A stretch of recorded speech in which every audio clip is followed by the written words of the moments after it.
মার্কিন সৈন্য আমাদের চোখের সামনে ইরাকে ঢুকেছে, ইরাক দখল করেছে, মানুষ মেরেছে। মার্কিন সৈন্য আফগানিস্তানে ঢুকেছে, আফগানিস্তানের লোকজনকে হত্যা করেছে। ইহুদি খ্রিস্টান মায়ানমারের লোকজনকে হত্যা করেছে। তো এরা যত মুসলমানকে হত্যা করেছে মুসলিম দেশগুলিতে, জর্ডানে হোক, আপনার আরও সিরিয়ায় হোক, এইসব দেশগুলিতে মুসলমানেরা মুসলমানকে যত হত্যা করেছে ধর্মের নাম দিয়ে, এদের হত্যা করা ওদের চেয়ে অনেক অনেক অনেক বেশি। নইলে কি করে বলতে পারে যে রাতের অন্ধকারে সরকারকে মারা যায়? কি করে বলতে পারে যে রাতের অন্ধকারে অমুককে মারা, হত্যা করা যায়? কি করে বলতে পারে যে আত্মঘাতী হত্যা করা, আত্মঘাতী হামলা যায়? অবাক কথা। আমি এ দেশের মাটিতে সর্বপ্রথম কলমে লিখেছি বই, তার নাম কে বড় লাভবান। আমার আগে এ দেশের মাটিতে কেউ এই ব্যাপারে কলম ধরেছে তা আমার জানা নাই। আজও এখানে থাকতে পারে কে বড় লাভবান। কে বড় লাভবান বই একটা হেডলাইন আছে যে জঙ্গি কর্মকাণ্ড ইসলাম সমর্থন করে না।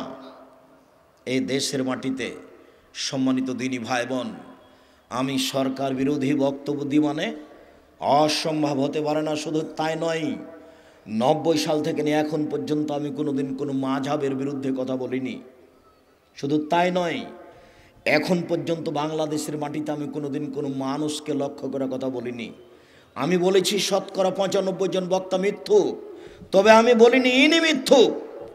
আমি বলেছি শতকরা 98 জন মুফাসসির মিথ্যুক, তবে আমি বলিনি ইনি মিথ্যুক। আমার জীবনে আমি কোনোদিন এইভাবে কাউকে লক্ষ্য করে কথা বলিনি। 90 সাল থেকে এখন পর্যন্ত আমি কোনোদিন জাতির কাছে পথ খরচ পাথেও চাইনি। 90 সাল থেকে আমি দিনাজপুরের মাটিতে আসছি। কেউ যদি বলতে পারে আমার চোখের সামনে যে আব্দুর রাজ্জাক সাহেব একদিন আমার কাছে পাথেও পথ খরচ চেয়েছিল, আমি আর কোনোদিন জাতির সামনে বক্তব্য দেব না। দিনাজপুর থেকে আমি একদিন ফিরে গেছি, 1 পয়সাও দেয়নি, পরীক্ষা করে দেখেছে ঘটনা কি। 600 কিলোমিটার পথ, এখনো পরীক্ষা করে নাকি আল্লাহ ভালো জানে, কোনোদিন খোঁজ খবর নেয় না। জি, জাতিকে ফাঁকি দিতে আসেনি। যে এ আলেম ওলামা না বুঝে আমার বিরুদ্ধে কথা বলুক সেটা ভিন্ন কথা। এই ছেলে, তোমাকে আরো বলছি, আমি আমার জীবনের বক্তব্য তুমি তলিয়ে দেখো।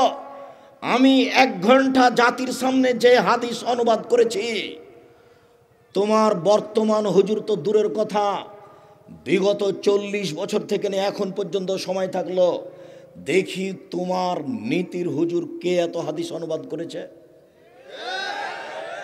তুমি আমার বিরুদ্ধে কথা বলতে গেলে কেন? যারা দায়িত্বশীল আছে তাদেরকে ক্ষিপ্ত করো কেন? আমি কোনোদিন অপ্রয়োজনীয় কথা বলিনি। আজকেও তোমাকে বলছি, আমি বলেছি যে কাজী সাহেবের খাতাকে টয়লেট পেপার হিসাবে ব্যবহার করতে হবে, এই খাতা এরও যোগ্যতা রাখে না। এই বাক্য অপ্রয়োজনীয় নয়, এটাই চূড়ান্ত কথা। শুনুন, যৌতুক ফেরত দিতে হবে 24 ঘন্টার মধ্যে। ভিক্ষা করা টাকা দিয়ে চাউল কিনে ভাত খেয়ে ইবাদত কবুল হবে। ভিক্ষা করা টাকা দিয়ে চাউল কিনে ভাত খেয়ে ইবাদত কবুল হবে। যৌতুকের টাকা দিয়ে চাউল কিনে ভাত খেয়ে ইবাদত কবুল হবে না। নাপিতকে ভাড়া দিয়েছেন যে ঘরটা, ওই ঘর ভাড়ার টাকা দিয়ে চাউল কিনে ভাত খেয়ে ইবাদত কবুল হবে না। আব্দুর রাজ্জাক সাহেব কেন এত বড় কথা কেন? নাপিত দাড়ি চাঁচে যে, আপনি যে নাপিতকে ঘর ভাড়া দিয়ে পাপ কাজের সহযোগিতা করেছেন, আল্লাহ পাপ কাজের সহযোগিতা করতে নিষেধ করেছেন। এই জন্য নাপিতকে ঘর ভাড়া দিয়ে ওই টাকা দিয়ে চাউল কিনে ভাত খেয়ে ইবাদত কবুল হবে না। আমি 3টে ওসিয়ত করেছি বা উপদেশ দিয়েছি বা অনুরোধ জানিয়েছি। 1, জীবনে কোনোদিন 5 ওয়াক্ত সালাত নামাজের সাথে আপোষ করিয়েন না। কোনোদিন বলতে পাবেন না যে কাল থেকে পড়ব। জীবনে কোনো দিন বলতে পাবেন না। কাপড়ে যদি পায়খানা লেগে থাকে তবুও বলতে পাবেন না যে কাল থেকে পড়বো। পায়খানা লেগে আছে, এ ভর্তি পায়খানা, তাও নমাজ পড়েন। আবার দেখিয়ে এই ছেলে, এই তোমার হুজুর আবার ওরকম করে না যেন। এই দেখেন আব্দুর রাজ্জাক সাহেব বলছেন যে গাভীর পেশাবে কাপড় ডুবিয়ে নামাজ পড়তে বলছে। তার মানে আমি পায়খানাওয়ালা কাপড়ে নামাজ পড়তে বলিনি, যখন কাপড়ই নাই পরিষ্কার তখন। কথা বুঝাতে পারিনি। আর ওটা রাজশাহী চাঁপাইনবাবগঞ্জের পল্লী এলাকাতে বক্তব্য ছিল। রাজশাহী চাঁপাইনবাবগঞ্জের পল্লী এলাকার বাড়িতে মহিলারা সাধারণত বাড়ির পিছন দিকে গিয়ে সমতল জমিতে বসে পেশাব করে। পেশাব ছিটে এসে কাপড়ে লাগে, গায়ে লাগে, কোনো পরোয়া করে না। আমি বলছিলাম যে অল্প থেকে অল্প পেশাব যদি মানুষের পেশাব গায়ে লেগে যায় তাহলে তাকে ধুয়ে ফেলতে হবে, তাছাড়া সলাৎ হবে না। কাপড়ে লেগে গেলে কাপড় অপবিত্র। ওইটা খুব কঠোরভাবে দেখাচ্ছিলাম। আর বলছিলাম যে কবরের শাস্তি পেশাব থেকে না বাঁচার কারণেই হয়। কথা বলতে বলতে ওইটা চলে এসেছে পক্ষান্তরে গাভীর পেশাব থেকে মানুষ বাঁচে। গাভী পেশাব করছে তখন কাপড়টা জমা করে নেয়, পাঁচ দেহে। বুঝতে পারেননি কথা?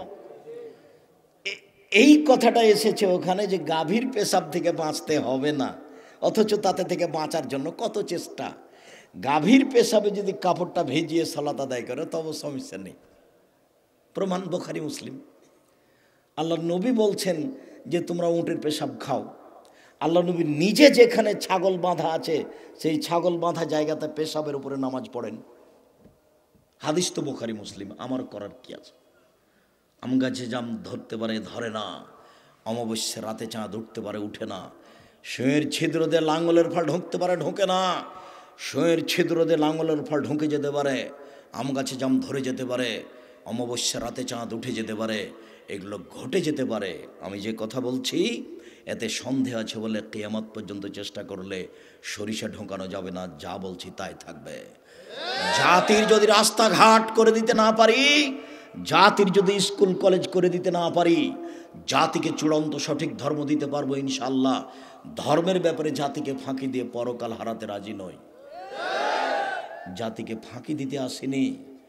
আবারও ভালো করে বুঝুন সম্মানিত দিনী ভাই বোন, আল্লাহ বলছেন অভিভাবককে বলে বিবাহ করো, মোহর দিয়ে বিবাহ করো।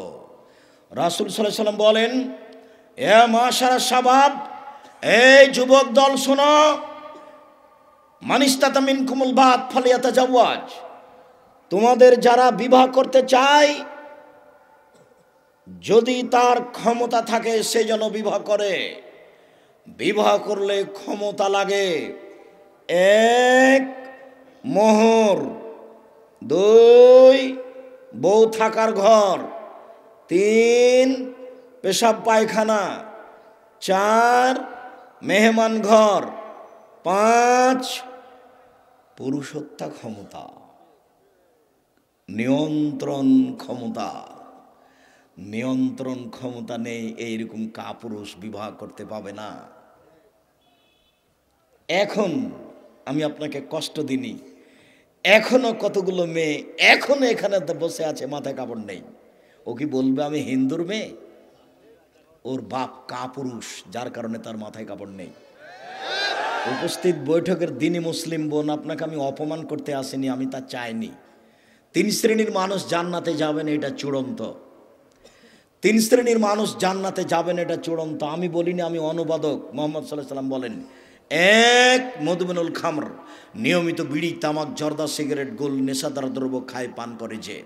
দুই, আর রাজালত মিনান নিসায়ে, পুরুষের বেশধারী নারী, যারা পুরুষের জুতা স্যান্ডেল পরে, যারা পুরুষের শার্ট প্যান্ট পরে, যারা পুরুষের পোশাক পরে, যারা মাথার চুল ছোট করে, যারা গেঞ্জি গায়ে দিয়ে চলে, যারা প্যান্ট পরে, তারা জান্নাতে যাবে না। তিন, দায়ুস, আপনি জনাব, আপনি।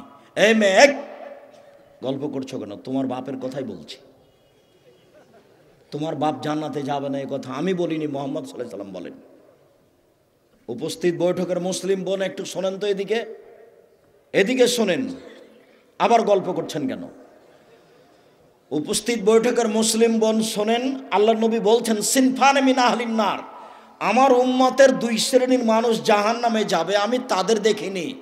আমার উম্মতের দুই শ্রেণীর মানুষ জাহান্নামে যাবে, আমি তাদের দেখিনি। আমার উম্মতের দুই শ্রেণীর মানুষ জাহান্নামে যাবে, আমি তাদের দেখিনি। এক কওমুন মাহুম সায়াতুন, এক শ্রেণীর মানুষ তাদের হাতে থাকবে লাঠি, কাজনাবিল বাকারে, গাভীর লেজের মতো। এক শ্রেণীর মানুষ তাদের হাতের থাকবে লাঠি, গাভীর লেজের মতো, মানে একদিক মোটা একদিক চিকন চাবুক। এজরুবুনা বিহান নাস্তা দিয়ে মানুষকে মারবে, ওরা জাহান্নামে যাবে। বুখারী মুসলিম, চূড়ান্ত সিদ্ধান্ত। তখন আমি বলেছি এদেশের প্রশাসনের এক শ্রেণীর লোকের হাতে কি থাকে, এরকম লাঠি থাকে। আর থাকে যারা কলেজ বিশ্ববিদ্যালয়ে পড়ে, তাদের হাতে। বেটা নাকি ওখানে পড়তে গেছে, বাপ মানে তাকে পড়তে পাঠিয়েছে। যাদের হাতে এই লাঠি থাকে তারা জাহান্নামে যাবে। হাদিস বুখারী মুসলিম, আমি অনুবাদক।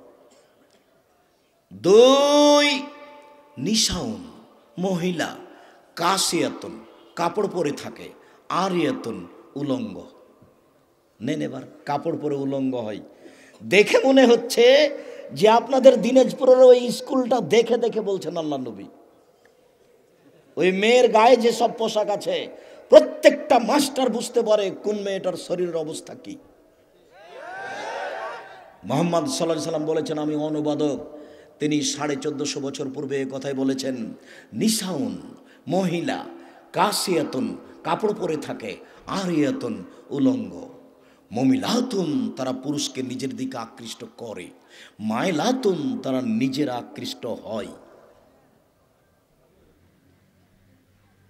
রৌসহুন্না কাসনেমাতিল বুখতিল মায়লা, তাদের মাথার চুলগুলি মনে হয় যেন বখতি উটের চূড়ার নেই, চুঁটের নেই। যেমনভাবে তার চোঁটটা ঝুলে থাকে, তাদের মাথার ঝুঁটি, তাদের চুলগুলি ওইভাবে এক পাঞ্জা পাঞ্জা হয়ে থাকে। রাস্তায় যখন হাঁটে তখন পুরুষের দিকে আকৃষ্ট হয়েছে। রাস্তার একবার এই দিকে যায়, একবার এই দিকে আসে, একবার হাত নাড়ে, একবার মুখের ভাঁজ করে, একবার চুলের ভাঁজ করে, কেন জানি কেমন কেমন করে, কেন জানি আনছান আনছান করে। তার মানে ও নিজে পরিবর্তন হয়েছে। লায়াত খোলাল জান্নাহ, এরা জান্নাতে যাবে না। জান্নাতে তো যাবে না, যাবে না। ওয়ালা ইয়াজিদনা রিহাহা, এই জান্নাতের গন্ধ পাবে না।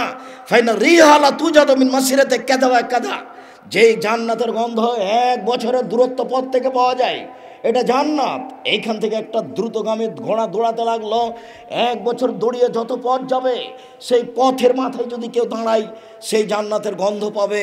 এই মহিলারা জান্নাতের গন্ধ পাবে না।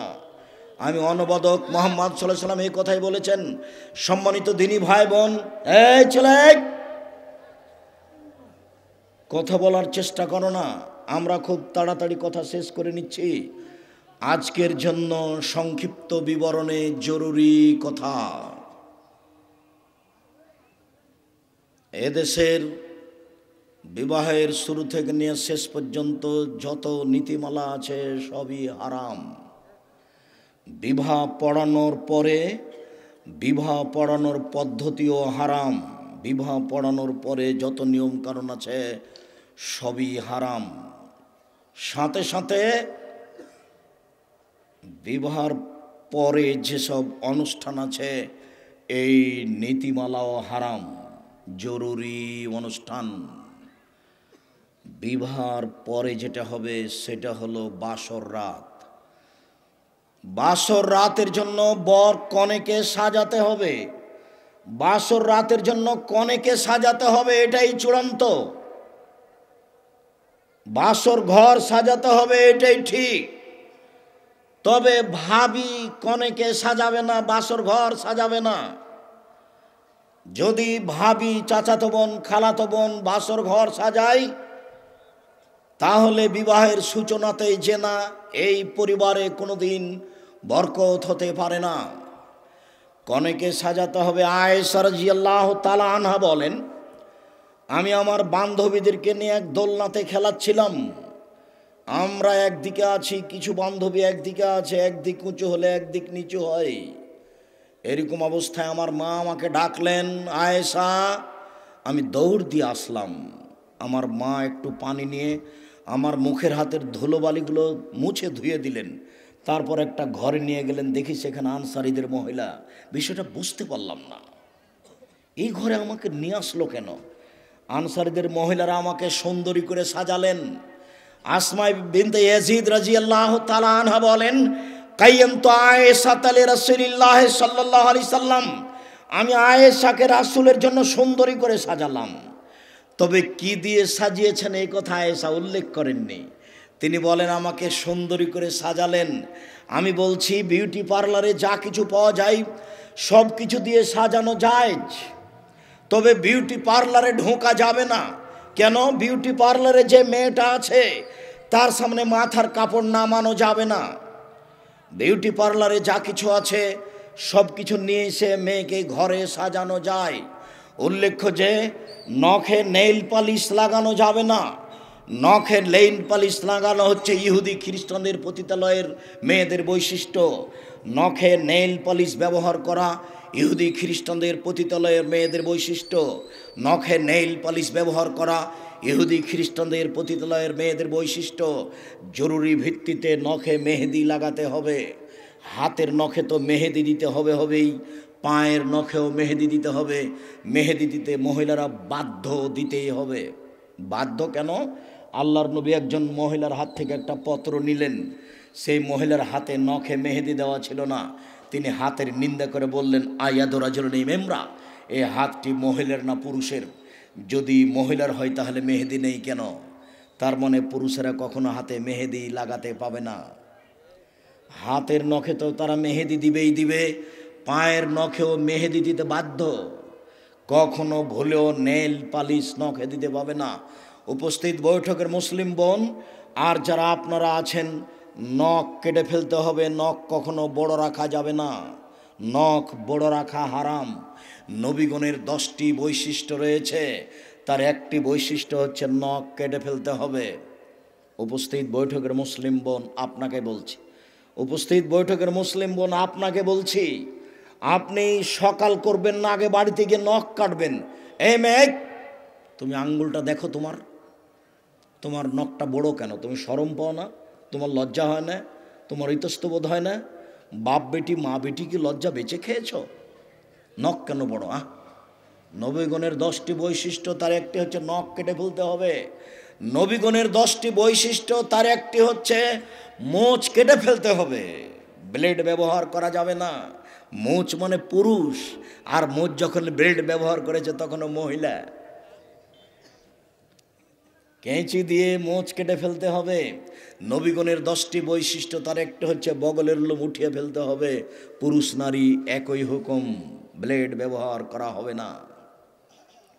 নবীগণের 10টি বৈশিষ্ট্য, তার একটি হচ্ছে নিচের লোম পরিষ্কার করতে হবে ঊর্ধ্বে টাইম 40 দিন, যেভাবে সম্ভব, যা দিয়ে সম্ভব।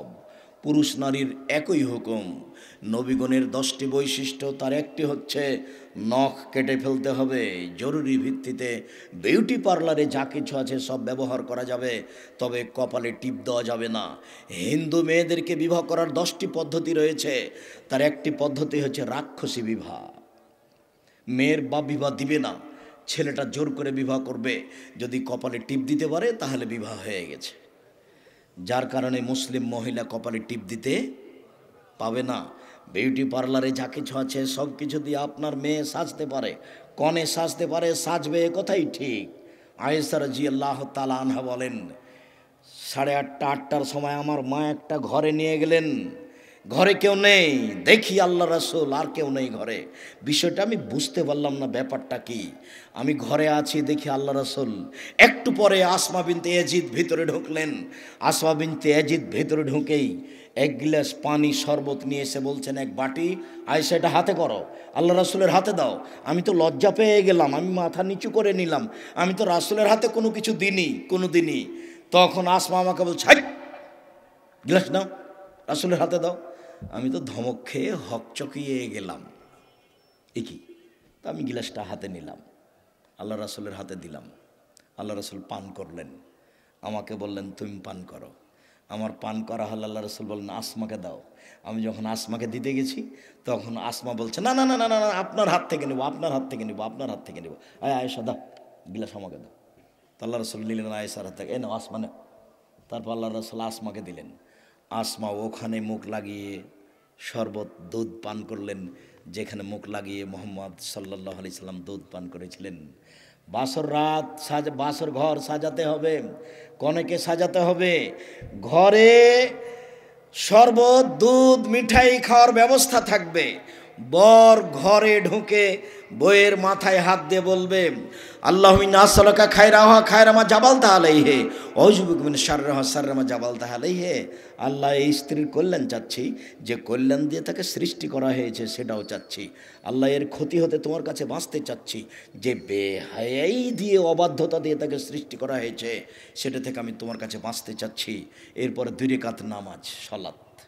স্বামী আগে দাঁড়াবে, স্ত্রী পিছে দাঁড়াবে। নারী পুরুষ কখনো একসাথে দাঁড়াতে পাবে না। মা বেটা হলেও হবে না, দাদি পোতা নাতি হলেও হবে না, কোনো দিনই হবে না। স্বামী স্ত্রী পাশাপাশি দাঁড়াতে পারে কখন? আপনি আপনার সালাত আদায় করছেন, আপনার স্ত্রী তার নিজেরটা করছে, তখন পাশে দাঁড়াতে পাবেন। বোঝা যায়নি মনে হয়? স্পষ্ট হয়েছে তো?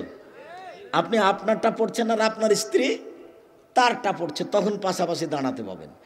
একই সালাত, তখন পাশাপাশি দাঁড়াতে পাবেন না। আপনি আপনার মায়ের পাশে দাঁড়াতে পাবেন না। আপনাকে আগে হতে হবে আর ওনার মাকে পিছু হতে হবে, পাশাপাশি একসাথে সালাত আদায় করতে পাবেন না। 2 রাকাত সালাত হবে আপনার ইমামতিতে। তারপর দাম্পত্য জীবন হবে দুয়ার মাধ্যমে। এবার সকালবেলায় ওখানে একটা কথা ছেড়ে এসেছি, যখনই বিবাহ পড়ানো হচ্ছে, কথা সংক্ষিপ্ত করতে এসেছি তো খুব তাড়াতাড়ি শেষ করি। কথা সংক্ষিপ্তের একটা জায়গা ছিল, যখনই বিবাহ পড়ানো হয়েছে, দিনাজপুরের বিবাহ শেষ হয়ে গেল, লম্বা একটা হাত তুলে দোয়া হয়ে গেল, মানে নগদ বেদাত। কেউ জানে না কি বলতে হবে। যখন বিবাহের বৈঠক শেষ হয়ে যাবে, তখন ইমাম সাহেব বা মেয়ের বাপ বলবেন, বারাকাল্লাহু লাকা ওয়া আলাইকা ওয়া জামা বাইনাকুমা ফি খাইরিন।